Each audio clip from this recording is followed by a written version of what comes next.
Apple's first foldable iPhone might finally be happening. And the newest iPhone Ultrafold leak is giving us the clearest picture yet of what Apple could be building behind closed doors. If these details are accurate, this isn't a small experiment or a limited concept device. This looks like Apple preparing a premium, high-volume foldable launch designed to challenge Samsung's Galaxy Z Fold series and reset expectations for the entire foldable smartphone category. Foldables have promised the best of both worlds, a phone that transforms into a tablet. But most foldable phones still come with the same questions buyers ask every single time. Will the hinge hold up long-term? Is the crease distracting? Does the battery last? Does it overheat? And does the software truly feel made for a folding screen, or does it feel like a normal phone stretched across a bigger display? This is where Apple entering the foldable market becomes a huge deal. Apple doesn't usually jump into a product category just to catch up. When Apple moves, it tends to focus on refining the experience and making the product feel simple, reliable, and premium. That's exactly what the iPhone Ultrafold name suggests. A top-tier iPhone built around a foldable design, priced like a luxury flagship, and engineered to feel like the future iPhone, not a fragile novelty. One of the biggest leaked upgrades is the battery. Reports point to a dual-cell battery system with a combined capacity of around 4,883 mAh. That number matters because battery life is one of the biggest weaknesses of foldable phones. A larger inner display encourages heavier-use multitasking, gaming, watching videos, reading, editing, and working on the go. And when you push a foldable hard, the battery can drop fast.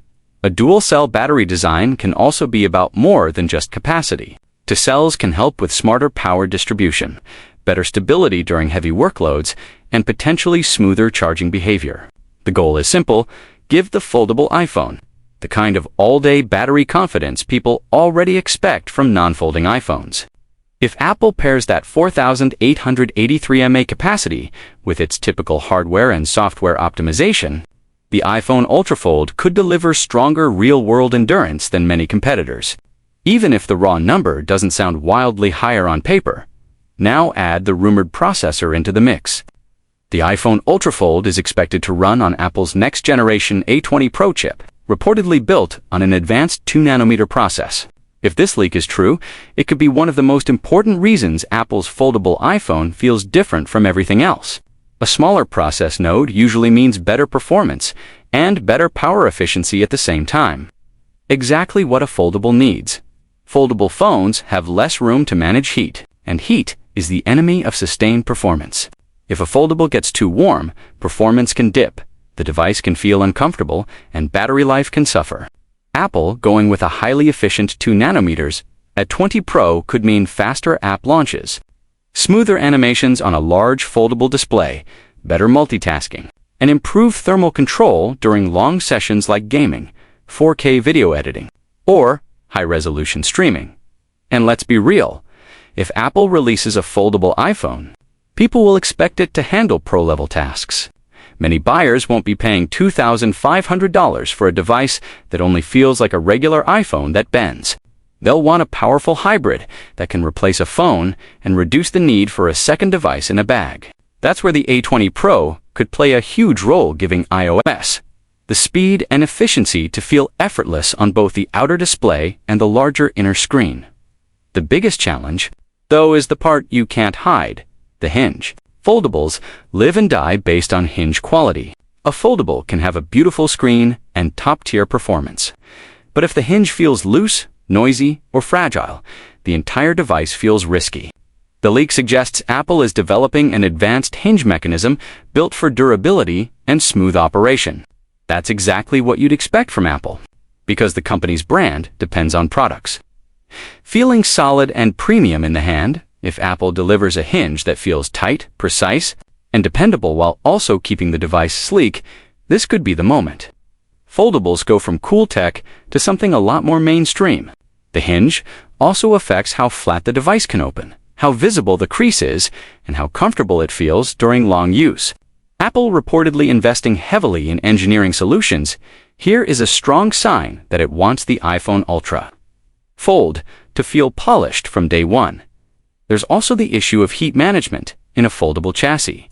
A folding design changes internal layout and can concentrate heat in areas where your hands rest.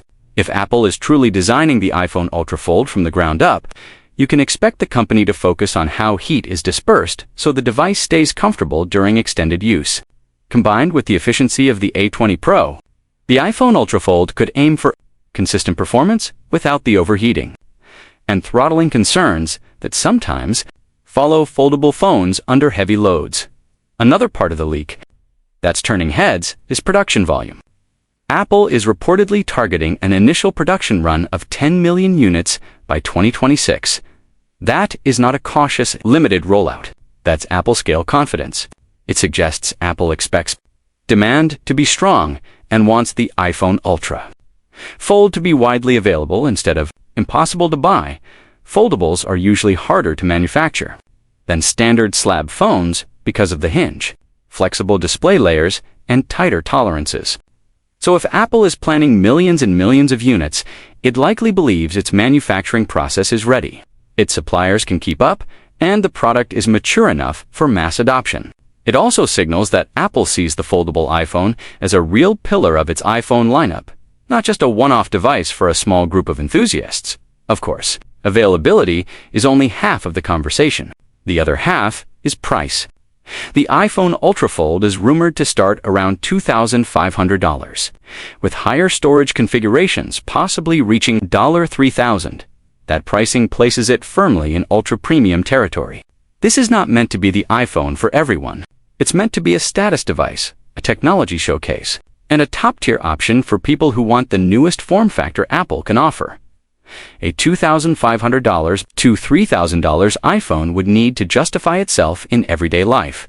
Apple's argument will likely be that a foldable iPhone gives you a phone when closed and a mini tablet when opened, with the same iOS ecosystem, the same app library, the same Apple services, and the same long-term software support people trust. For some buyers, especially business users, creators, travelers, and early adopters, that combination could be worth it.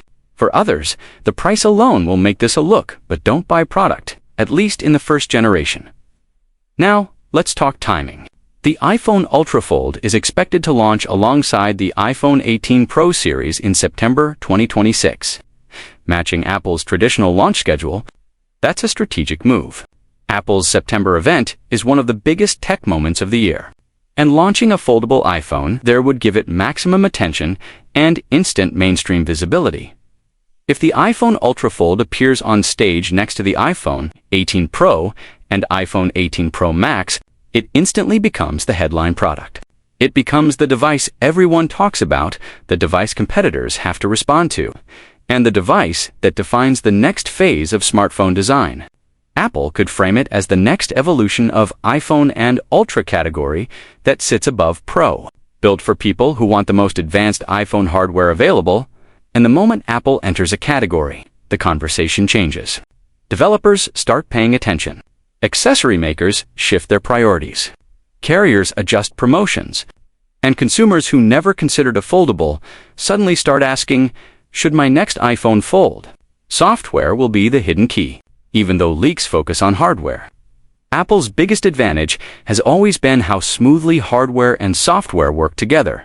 A foldable iPhone needs more than a big screen. It needs an experience that feels natural when you open and close it. People will expect apps to resize instantly, video to continue seamlessly, multitasking to feel fluid, and the interface to make sense in both form factors. If Apple delivers fold-specific iOS features that feel simple and powerful, things like true split-screen work, better drag-and-drop, smarter app layouts, and smooth continuity between the outer and inner displays, the iPhone Ultra Fold could set a new standard for foldable usability. And if Apple brings its ecosystem into the foldable experience, iCloud syncing, handoff, AirDrop workflows, AirPods switching, Apple Watch integration, it could make the Ultrafold feel like the most convenient foldable phone to live with every day.